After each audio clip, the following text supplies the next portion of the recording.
সুধী দর্শক, আমরা দেখতে পাচ্ছি মহাসমাবেশে তারা যাচ্ছে এবং এক দফা দাবিতে আমরা দেখতে পাচ্ছি মজুরি ভিত্তিক কর্মচারী সমিতি কেন্দ্রিক তারা একটি বিশাল র্যালি নিয়ে ধীরে ধীরে তারা যাচ্ছে জাতীয় শহীদ মিনারের দিকে এবং তারা তাদের দাবি বাস্তবায়নের লক্ষ্যে তারা রাজপথে নেমেছে এবং তারা আন্দোলন সমাবেশ আন্দোলন সংগ্রাম একই সাথে চালিয়ে যাচ্ছে। আমরা দেখতে পাচ্ছি তারা রাজধানী ঢাকা এখন তারা হাইকোর্টের সামনে দিয়ে ধীরে ধীরে এগোচ্ছে। আমরা দেখতে পাচ্ছি তাদের দাবিতে তারা অনড় এবং তাদের দাবি আদায়ের লক্ষ্যেই তারা জাতীয় শহীদ মিনারের সামনে যাচ্ছে এবং জাতীয় শহীদ মিনারের সামনে গিয়ে তারা অবস্থান নেবে।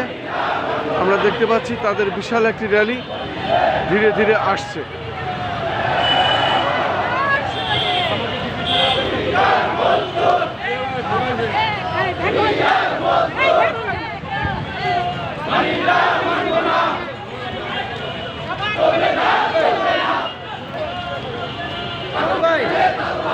এই যে আমার একটা মিছিল নিয়ে ঢুকতেছি, তো এই যে মিছিল নিয়ে আপনাদের নেতা কি আছে, একটু কথা বলবে 1 মিনিট? আচ্ছা 1 মিনিট খালি একটু বলতে হবে বিষয়টি। এদিকে আমরা এই বিভিন্ন সরকারি প্রতিষ্ঠানে 20 থেকে 25 বছর থেকে আমরা এখানে কর্মরত আছি এবং সত্যনিষ্ঠভাবে কাজ করে যাচ্ছি, কিন্তু অন্তর্বর্তী সরকার কেন জানি না আমাদের এই 20-25 বছরের শ্রমকে বিলিয়ে দিল।